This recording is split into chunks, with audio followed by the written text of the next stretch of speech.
Hai teman-teman di seluruh Nusantara, pada kesempatan kali ini saya akan melakukan perbaikan TV plasma Samsung yang mana kerusakan dari TV ini adalah tidak mau menyala. Untuk itu saya akan coba terlebih dahulu kondisi kerusakannya. Ini saya coba berikan sumber dan di sini nampak lampu indikatornya sudah berkedip, pertanda perintah untuk menyala pada mainboard sudah aktif. Namun di sini tidak nampak rester sedikit pun ya, cahaya. Jadi cenderung gelap. Baik, seharusnya kondisi seperti ini layar sudah tampil rester ataupun cahaya, namun tidak ya. Oke, saya cabut dulu sumbernya. Kemudian kita beralih ke bagian belakang. Nah, di bagian belakang ini terdapat model.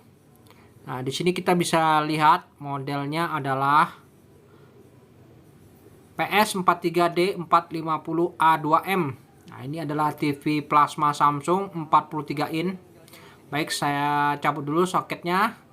Dan di sini saya akan coba buka terlebih dahulu casing di bagian belakang ini untuk melihat isi dalamnya ya, teman-teman. Oke, saya buka dulu. Baik teman-teman, di sini setelah saya buka terdapat rangkaian blok power supply. Nah, ini PSU-nya ya, seperti ini bentuknya. Kemudian di sampingnya di sini terlihat ada blok Z-SUS. Nah, seperti ini blok Z-SUS-nya. Oke, selanjutnya di bagian bawah ada blok mainboard. Nah, seperti ini blok mainboardnya untuk tipe ini. Kemudian di sampingnya di sini terdapat blok Ticon. Nah, ini. Lalu di sampingnya lagi di sini ada blok Yesus. Nah, bentuknya seperti ini, blok Yesus. Dan di sampingnya terdapat blok buffer. Ya, seperti ini blok buffernya ya untuk tipe ini. Baik. Jadi di sini saya akan coba mencari kerusakannya ya. Saya pasang dulu soket sumbernya. Kita akan coba cari di mana letak kerusakan di masing-masing blok ini. Yang utama kita lihat di indikator lampu Ticon. Mungkin kita bisa lihat apakah memang ada masalah ya. Biasa dari lampu Ticon berkedipnya lambat.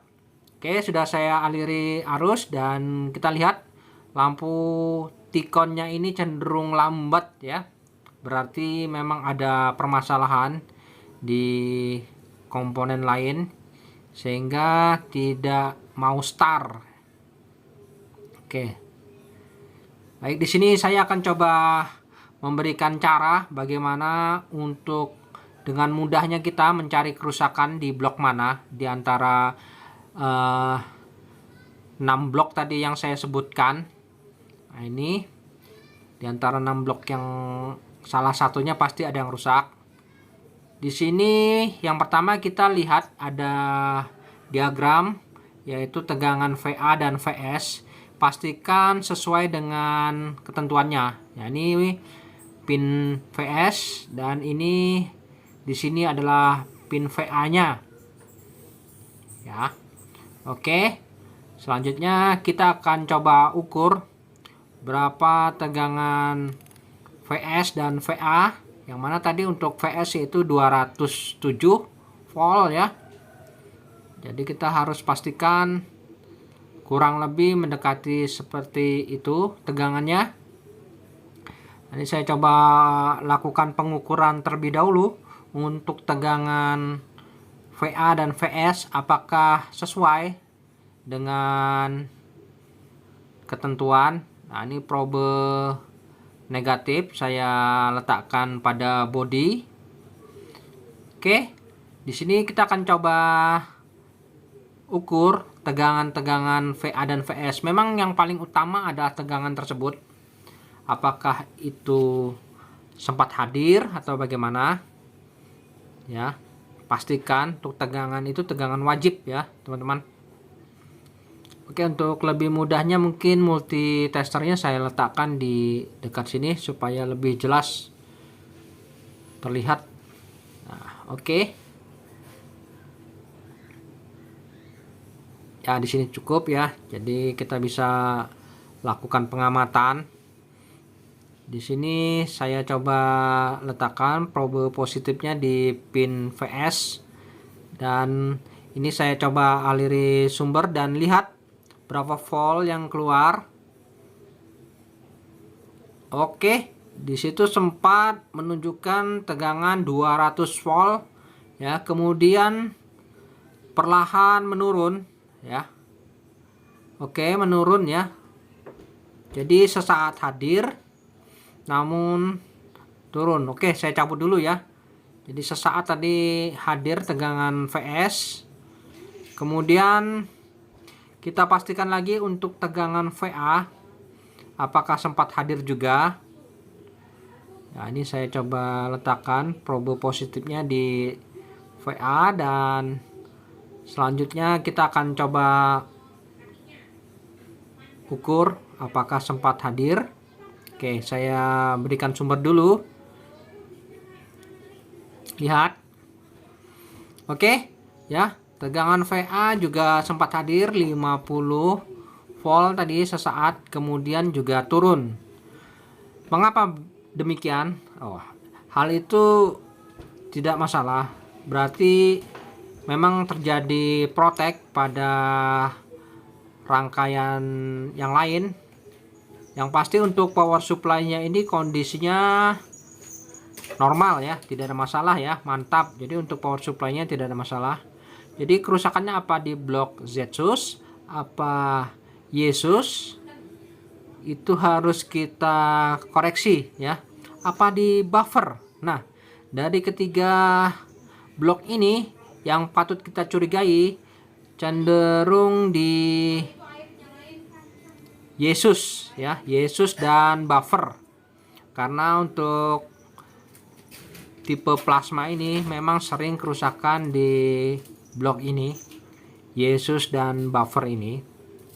Untuk itu, cara mudahnya kita menentukan apakah memang di blok ini yang rusak, kita akan coba ukur kapasitor Milar yang ada di sini, di blok Yesus ini. Kita ukur apakah itu terjadi short ya. Yang utama mungkin kita bisa ukur kapasitor itu. Jadi kita bisa mengetahui apakah memang ada masalah di rangkaian buffer ataupun Yesusnya ini. Oke, kita coba arahkan ke skala 1K, 1 kilo ya. Jadi kita bisa ukur ini milarnya ini ya. Pastikan ini tidak terjadi short. Oke, ini terjadi short ya di sini. Coba kita balik ya. Kita balik, apa terjadi short? Ya. Jadi di sini untuk kapasitornya terjadi short ya. Namun di sini kita bisa simpulkan di antara kedua ini blok mana yang rusak ya? Apakah di buffer? Apakah di blok Yesusnya ini? Untuk itu kita harus lepas ya masing-masing blok ini untuk memastikan blok mana yang terjadi short ini. Oke, saya lepas dulu soket-soketnya ini.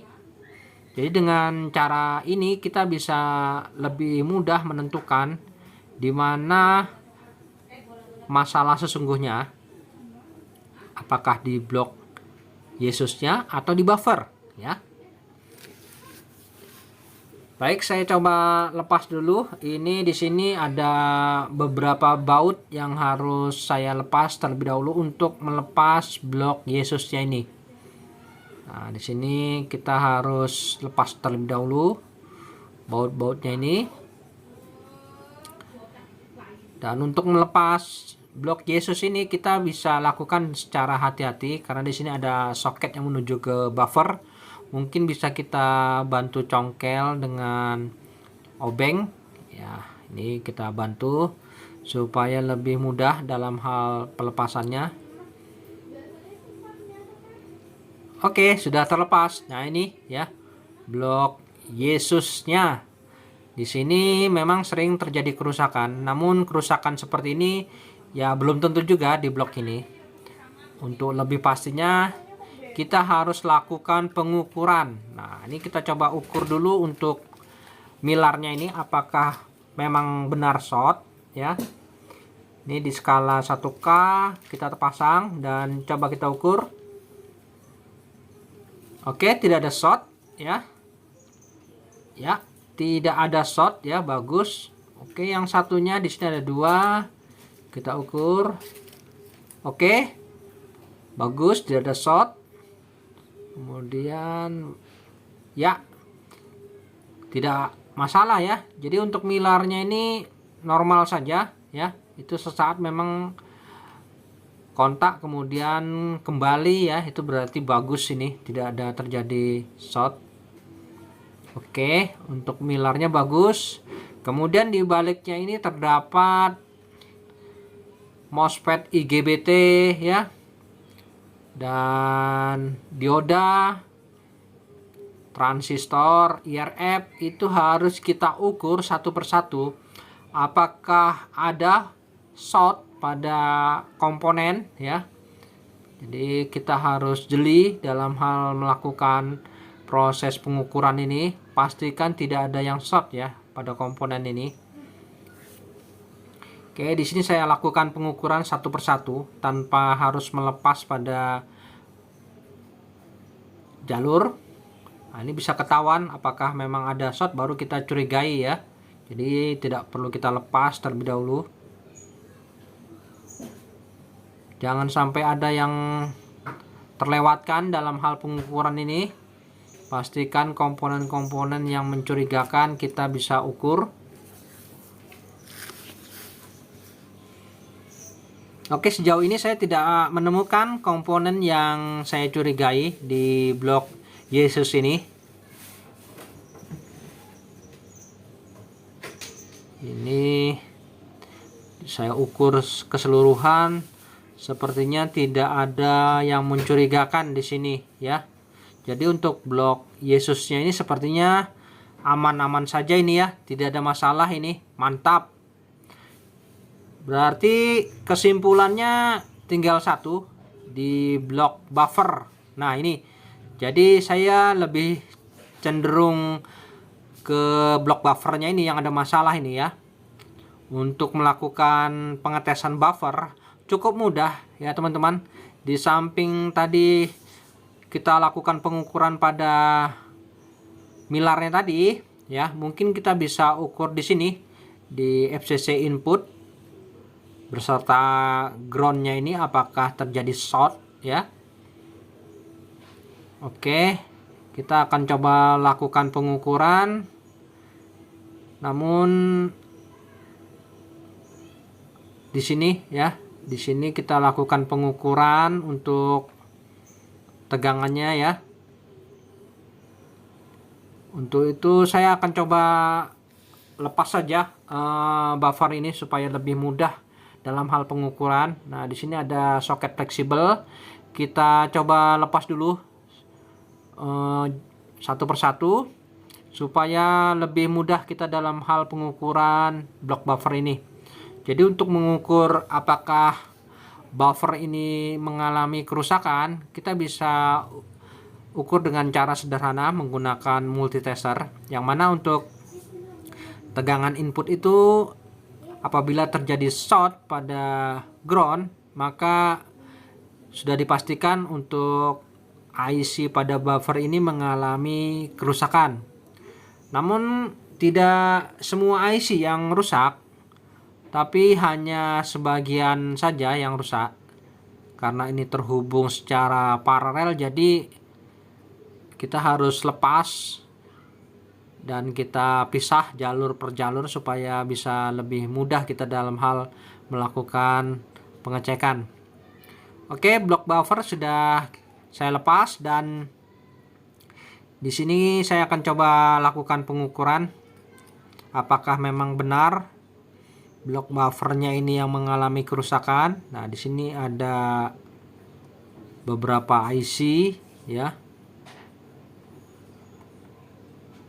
Oke, Cara untuk mengukur apakah IC buffer ini rusak, kita bisa ukur. Di sini ada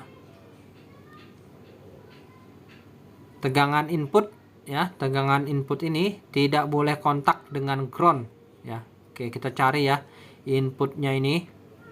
Nah, ini ada banyak ini IC-nya ini ya. Mungkin salah satunya saja yang rusak. Nanti kita akan cari. Oke, ini FCC inputnya kita coba kontakkan dengan ground ya. Short ini ya. Ini saya ukur. Oke, ini short ya. Oke, coba saya balik lagi. Oke, short ya. Cara seperti itu bisa. Dan cara seperti ini juga bisa. Kita gerakkan di soket fleksibel ini. Apabila short juga semua, nah ini geser begini, terjadi kontak semua ini, berarti memang IC salah satunya ada yang rusak ya. Oke, jadi sudah positif. Ini buffernya mengalami kerusakan ya. Di antara sekian IC ini pasti salah satunya yang rusak. Mungkin kita bisa lakukan pergantian salah satu IC ini dengan cara melepas, memotong jalur per jalur pada blok ini ya. Namun alangkah baiknya kita langsung ganti saja satu blok begini, karena untuk harga buffer ini juga terbilang murah ya teman-teman. Oke teman-teman, sampai di sini dulu perjumpaan video saya, dan kita akan ketemu lagi pada video-video saya selanjutnya. Sampai jumpa.